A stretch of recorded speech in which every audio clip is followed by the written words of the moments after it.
Il y a une relation entre corps et âme, nous le savons depuis longtemps, on parle des maladies psychosomatiques, etc.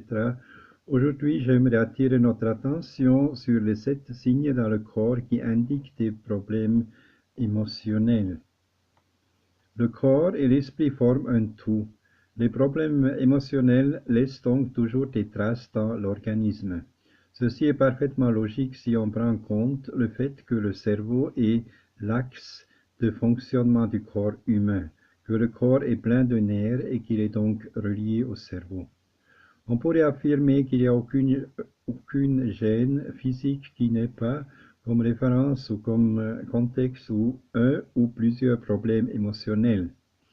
Il est donc bon prêter attention aux signaux que nous envoie notre corps. En général, il nous indique qu'il existe un certain type de déséquilibre dans notre vie.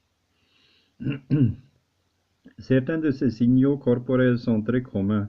Il ne s'agit pas de maladies au sens strict, mais de problèmes émotionnels qui font acte de présence dans le corps. Nous allons donc vous parler de 7 indicateurs qui peuvent être en train de suggérer l'existence de problèmes émotionnels.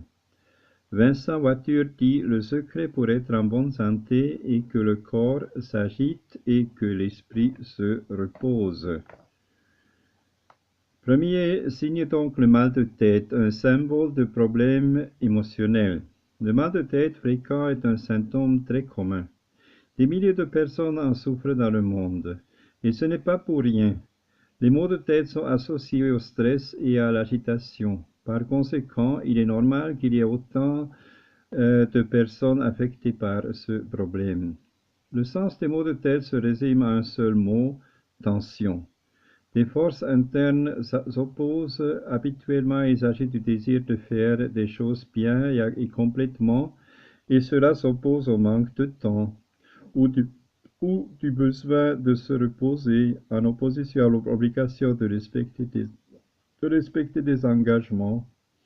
Derrière une céphalie, très souvent on retrouve des problèmes émotionnels. C'est pour cela que très fréquemment, les médicaments n'ont pas les effets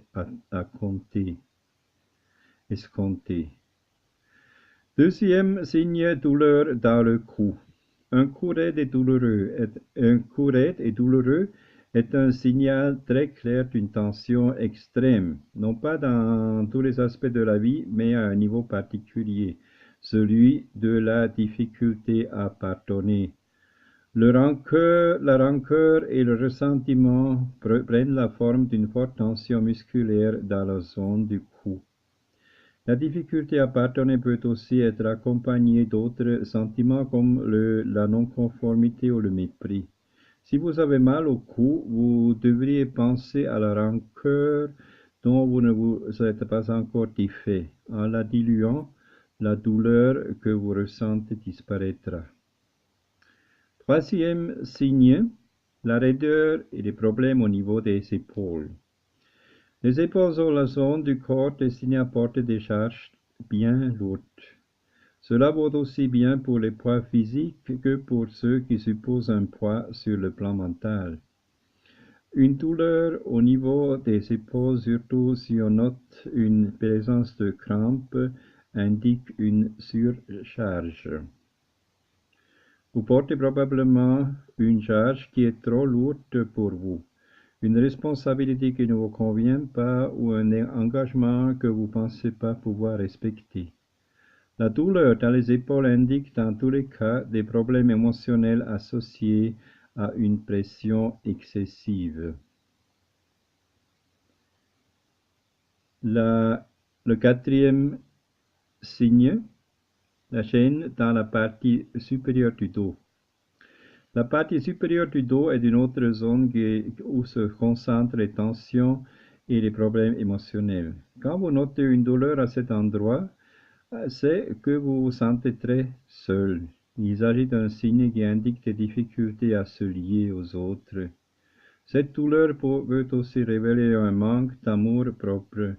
L'estime de soi peut être blessée et à sa place, on retrouve un grand nombre de peurs. Celles-ci généralement sont à mettre en relation avec des liens sociaux peu satisfaisants. Cinquième signe, douleur dans le bas du dos. Les douleurs dans le bas du dos sont aussi liées aux surcharges. Malgré tout, dans ce sens, elles ne font pas référence à des responsabilités abstraites excessives, mais à des préoccupations de type matériel ou économique. Dans ces cas, il existe une préoccupation très grande par rapport à l'argent. Vous en avez peut-être trop dépensé ou vous avez beaucoup de dettes. Dans le fond, on retrouve une crainte, celle de ne pas être capable d'assumer efficacement les responsabilités économiques. Sixième signe, douleur dans les mains. Les mains sont une zone de corps liée à l'expression et en contact avec les autres. Quand on note une douleur ou une gêne dans les mains, cela signifie qu'il est temps de revoir les liens que nous avons avec d'autres personnes. Il est très habituel qu'il existe un désir insatisfait de faire ou d'avoir plus de relations de confiance. Les gênes ou les douleurs indiqueraient donc une condition de privation sociale que l'on veut surmonter. Le chemin pour le faire n'a peut-être simplement pas encore été trouvé. Le septième signe, les problèmes de genoux. La douleur dans le genou est l'une des gênes les plus communes. Elle est presque toujours liée à une exacerbation de l'ego, du moi. Elle se produit quand le centre de la préoccupation n'est autre que nous-mêmes et quand nous avons une attitude un peu méprisante envers les autres. Elle indique un besoin de sortir de cette bulle qui nous bloque et nous empêche de nous montrer généreux avec les autres. Le corps est comme un livre. Chaque partie raconte une histoire. Chaque zone de notre organisme nous envoie constamment des messages. Savez-vous les écouter? C'est la question que vous devez vous poser. Surtout quand vous savez que vous avez des problèmes émotionnels, mais que vous n'avez pas décidé de les affronter ou ne savez pas comment faire.